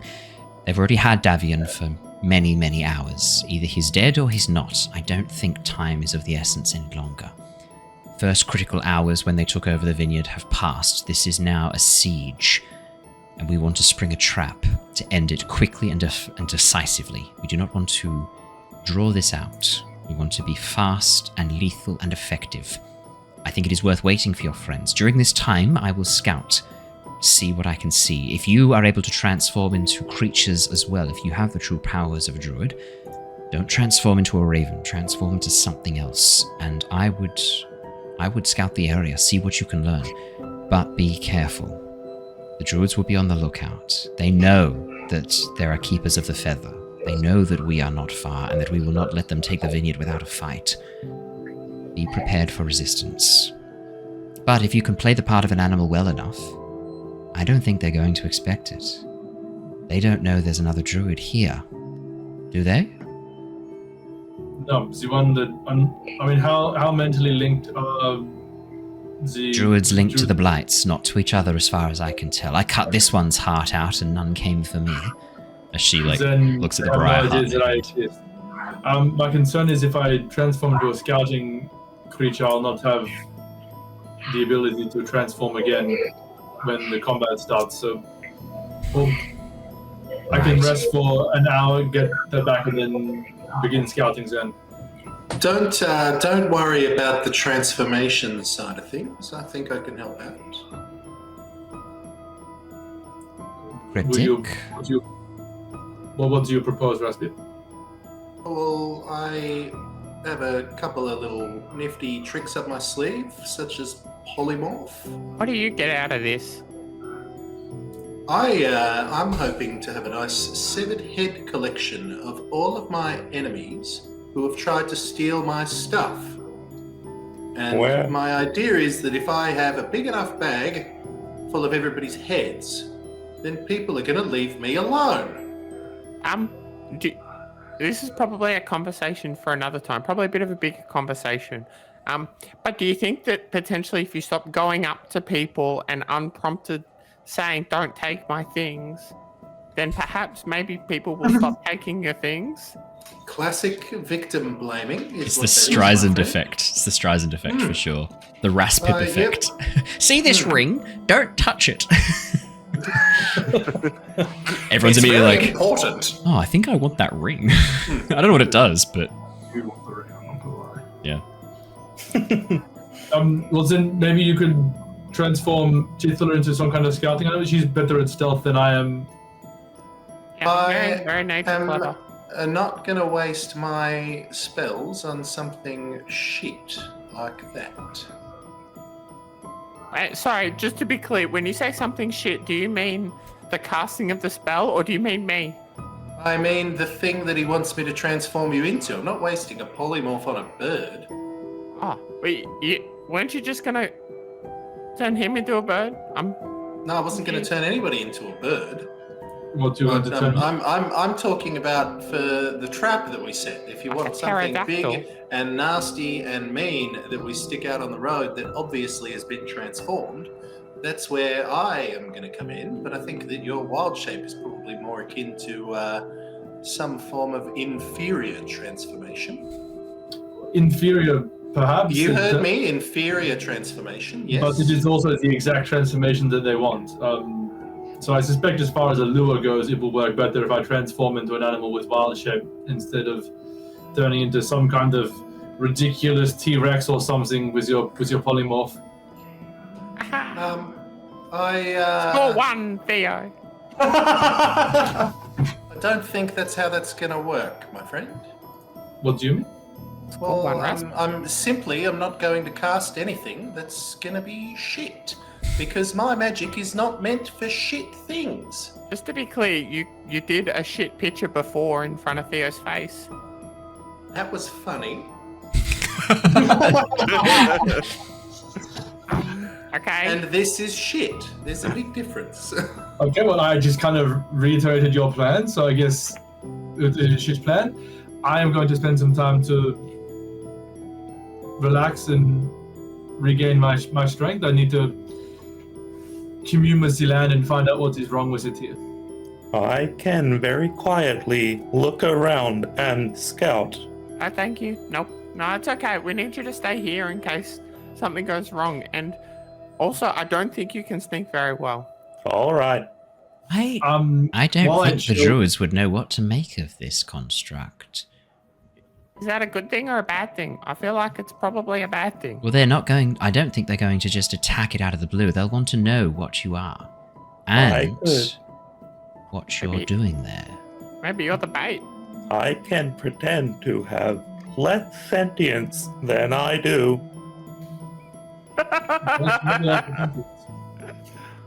I'm going to head up to the sun and try and cast Speak with Animals to see if I can... To talk to Raspip. get some woodland critters to get I know it some sounds like you're saying speak with arseholes. They do start with the same letter, arseholes and animals, but animals is different. Not Raspip. Woodland critters. Just looking around for any woodland critters to talk to. Yeah, squirrels, birds, anything, just kind of get a little network of spies going. Could you roll me a D100? Let's see what's around. Dundred it is. The Dundred. Break out the Dundred. Could Tithla help find this? Tithla's great with nature. It's her favorite terrain. Sure. Whatever's rolled on the Dundred, I'll adjust the odds or numbers therefore. 31 on the Dundred. Let's have a look. I give it a plus 2. Tithla helping. I Okay. do have a +6 to survival as well. Don't worry about the survival. I just wanted the D100 roll. As you cast the spell, Theo, and give yourself the ability to communicate with the natural world, you and Tithla kind of move to the edge of the camp and begin looking around.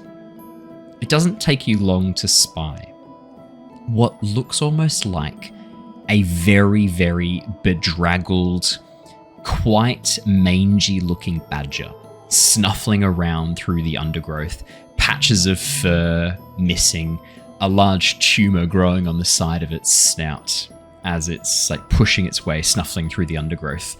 And as it sort of looks up and sees you, it slowly curls up its top lip around this tumor and growls very, very softly at you. Hello, badger. Oh, you speak. Yes, I speak badger. Badgies. What you want? You speak. What you want? I can offer you a snack in exchange for a small favor. Ooh, snack. What snack? What food? I get out a little ration. A ration. What would the ration be? Just for the roleplay side of things. I assume probably dried badger. No. Yeah, probably it's actually dried meat and a hardtack probably.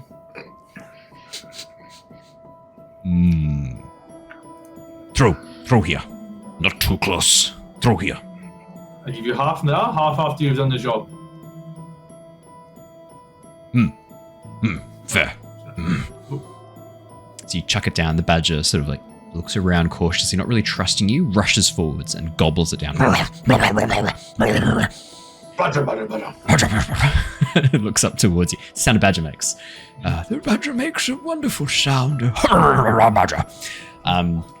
As the badger looks up at you, goes, you give food. Food, okay. What you want? There are a bunch of bad men up at the building up there, through the vines. Vines dangerous. Things in vines attack, feed on blood. watch rabbit get pulled apart. Ha! Fucking rabbits. Yes, you are much smarter than the rabbit. That's why I came to you instead of the rabbit. Rabbit dead. Rabbit stupid.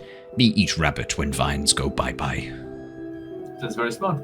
I understand there is one of these bad men that brought those murder vines and are causing all this corruption around here, probably making it hard for you to find food. There's one hiding out near the broken down stable, and there's 4 other ones somewhere around. If you could find out for me where they are based, I will give you the rest of this food, and I promise that we will get rid of them and restore the forest back to its normal self, so you can go back to hunting to your heart's content. Place dangerous. Vines attack. Look like normal plants. Can't tell until too close. Dangerous. I die if I go there. If you just try, if it gets too dangerous and come back and you can't do it, I will still give you the rest of the food. As long as you try. Do your best. I trust you. This place dangerous. Chance of death, but food. More food. More food. Then yes. Alright, I'll give you this other half when you come back and another serving. Make me a persuasion check as you barter with this badger. There we go, with the title of the episode, Bartering with Badgers. Roll credits. 15. Not bad persuasion. Certainly quicker and smarter than rabbit. I can avoid vines, maybe. Borrow. Tiring. Would need much energy to burrow so far. He sort of looks at you very meaningfully. Okay, I can promise you this much for just trying. If you come back with something good information, then I'll give you one more. Whoa. Deal. We have deal. Strange smell goat man. Right. I'll meet you back here in, say, hour and a bit. What is that? When the sun moves this far. He looks up at the cloudy sky where no sunlight shines through. When that lighter cloud moves that far. Okay. Come back. I come back, I tell. Fare thee well, Badger. The Badger looks over. Speaking of shit magic, I've never seen somebody get fleeced by a badger before. So you only hear Theo's side of the conversation. You don't hear the badger's side. Only Theo understands the badger. From your perspective, you just watch as Theo just talks to a badger. And keeps going into his bag to get Getting more out and more more rations. and more food. Yeah. I'm beginning to remember why I didn't particularly like our last interaction, but okay. Needless to say, the badger is willing to go out there and scout for us. I don't see you going out there and scouting for us, so... Do you want me to go out and scout? I'll happily go. Well, show us something not shit. Well, see you later. No, wait. Go out. Wait. Bad Raspip, stay. Sit. Raspip, sit. Stay. I'm not going to listen to your commands. Please stay. Why? Because if you go out, I know you're I know you're super strong and you're very, very talented. Keep going, yes. And you're just so good at everything you put your mind to. Everything you don't I'm even almost try there, to do. Tithla. Talk about my legs, yes. Yeah. They're a little chickeny.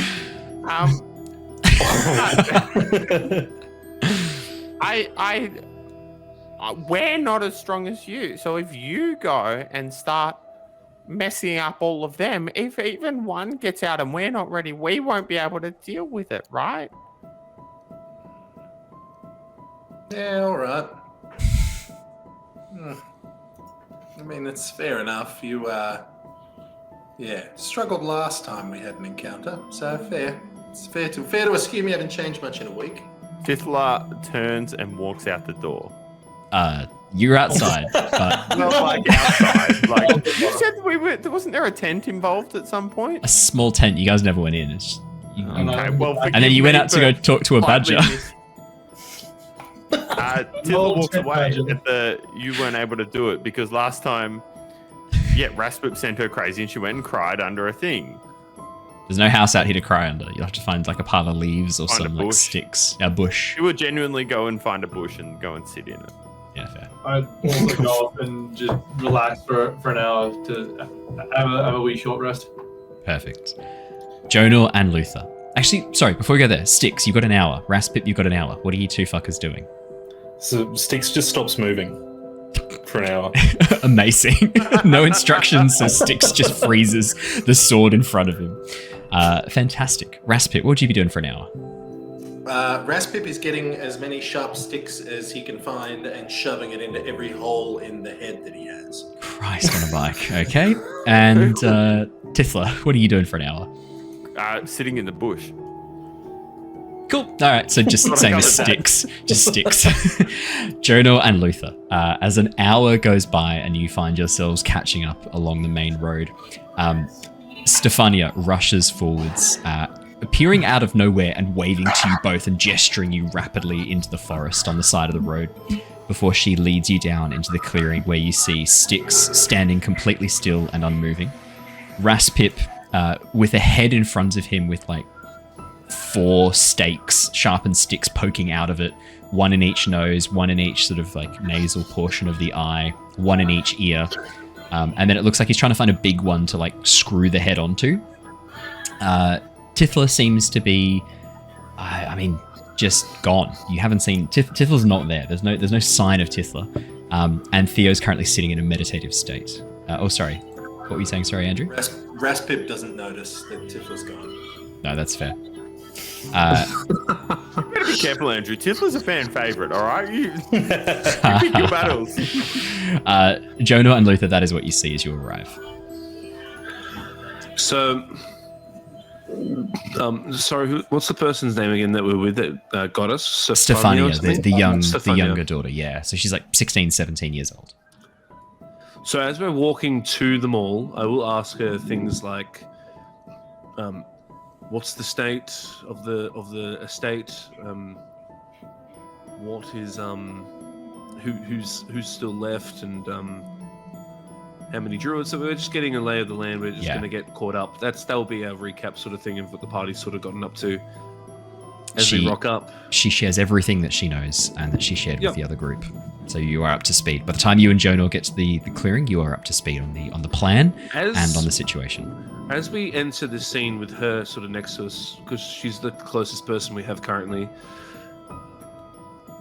I am very aware of what that gnome is, that Raspip. Why is he doing that with the heads? No idea, by the gods. I have no idea, and I would rather not know. But your friends, Tithla and Theo, said that they were with him, or that he was with you guys briefly, I think, or like it sounded like he was a weapon that they were planning on pointing at the druids and kind of like just letting go. It didn't sound like he was a friend. Can we trust the gnome? If he's well guided, then look, this is acceptable for the time being. They aren't, fighting this, so we'll see what the vibe is. Okay. That sounds a bit ominous. I guess I'll just make sure I stay behind him then, or like far enough away. And it sounds like I shouldn't touch his stuff. Not the ring, that's for sure. I wouldn't do that, but the fact that he brings it up all the time, does he not think that's why people try and take his stuff? Like, it sounds like he's got really good stuff. I never would have considered robbing him, but then like, the more he brings it up, I can't stop thinking about that ring. What does it do? How does it work? Why is it so special? Why has he killed so many people for it? I am kind of curious about that ring now. We're gonna get that ring. That's a good point. You make a good point. But we'll act on this. Remember, Jonor, remember the teachings of Lysander. We do not steal. Nick the ring. We help. Nick the ring. Nick the ring. That's right. Only consensual ring. I'll just project telepathically into Luther's head. It's at this point that the hag would try and communicate with Jonor if he hadn't scared her off so badly with his natural 20 during that dream sequence when he was last here. So Jonor, you hear there are no intrusive thoughts. There is no attempt for Baba Lysaga to communicate with you. You feel nothing but a sense of almost caution and fear in your mind as you enter back into this area again, almost as if a presence was watching and at the side of you is now nervous. Is only Jonor's the only one who actually feels that because he had that feeling? connection created. Yep. He's the only one who's aware of this. No, that's a good. The very first thing he did when he woke up after feeling that was cast Mage Armor onto himself because of the imminent threat around here. Seeing everyone stationed in some sort of preparation, that feeling washes over him again. Yeah. He's going to walk behind a couple layers of trees and roll out another hexagonal armor onto himself and place that plating.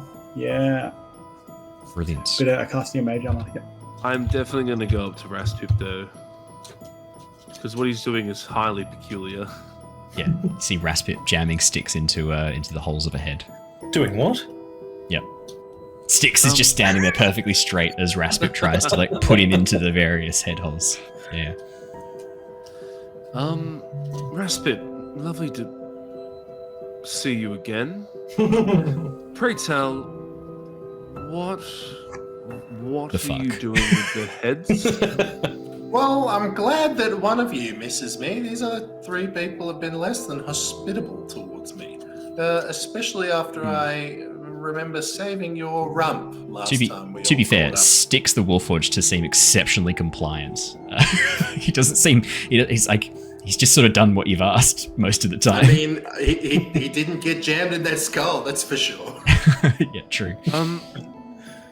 Just to sort of reflect back, your actions led to me having to blow her head off because of rash decisions. That sounds like you blaming everybody other than yourself for your own actions, which in my mind doesn't seem very responsible. Well, however that may be, what's going on with the heads? I'm planning on catapulting it at one of the druids. Sounds like shit magic.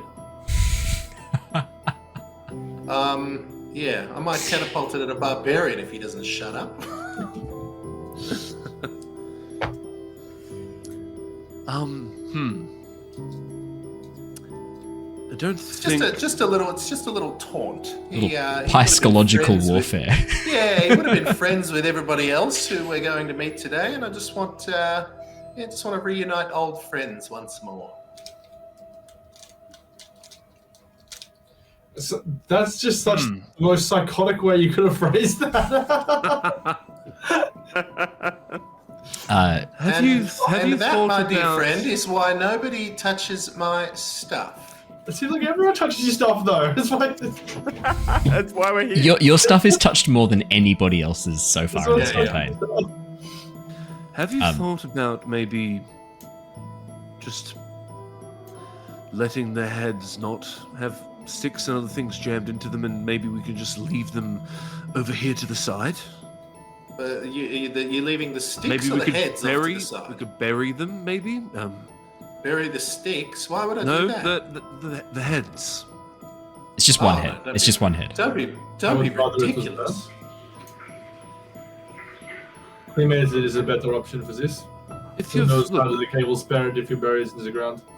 I mean, once I've got enough heads and I can't carry them anymore, I'm probably going to have to cremate them and just carry the skulls, because I think they'll weigh a little bit less than the whole head. But yeah. And why do you want to do that?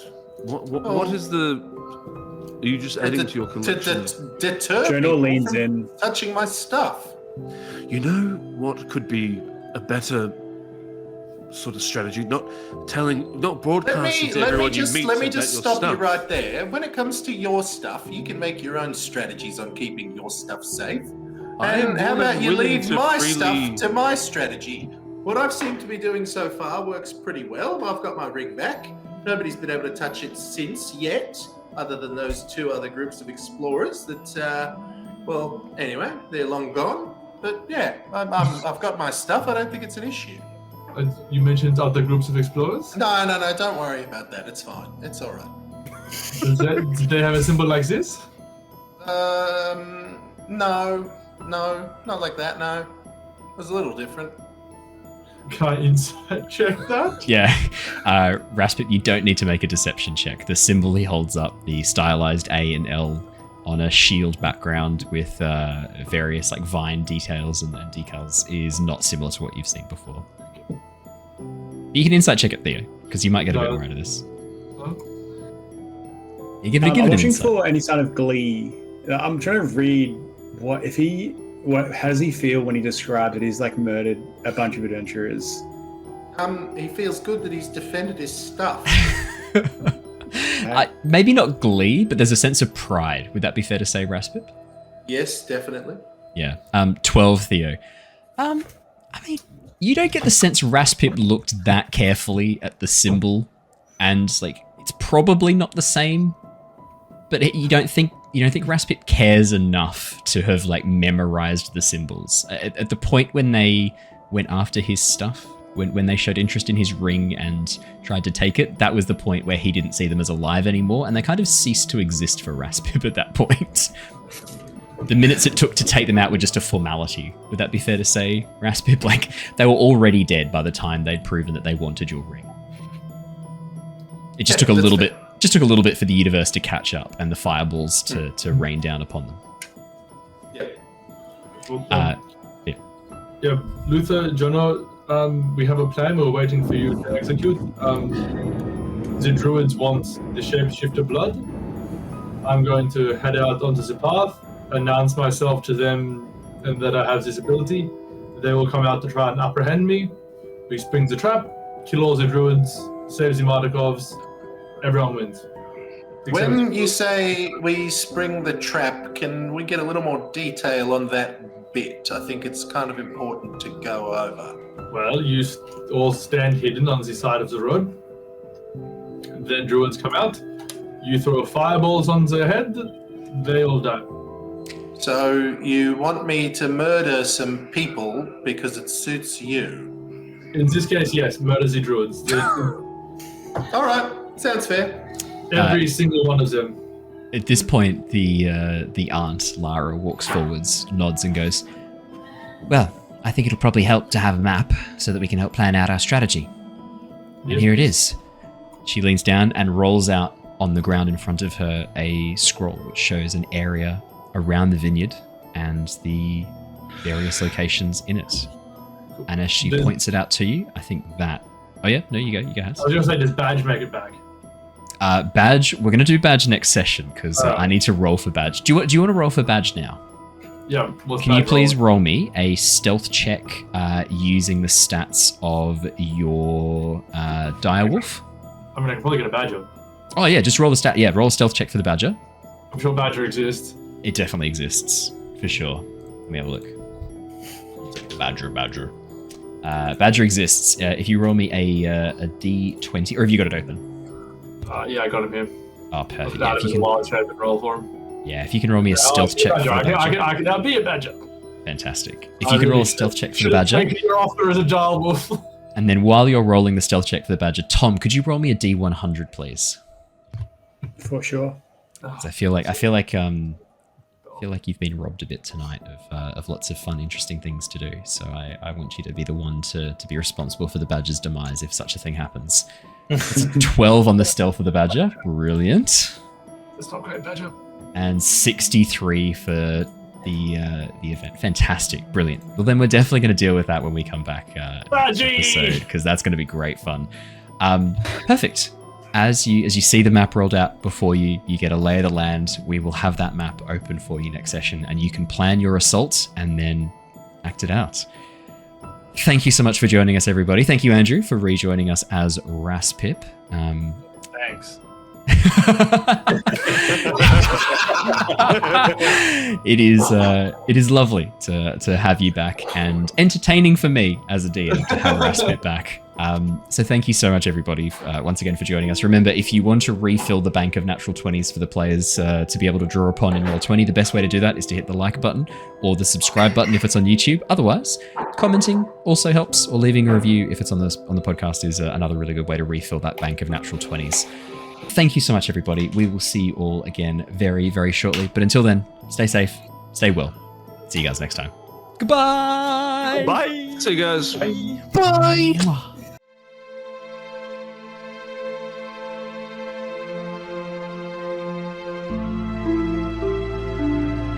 Bye.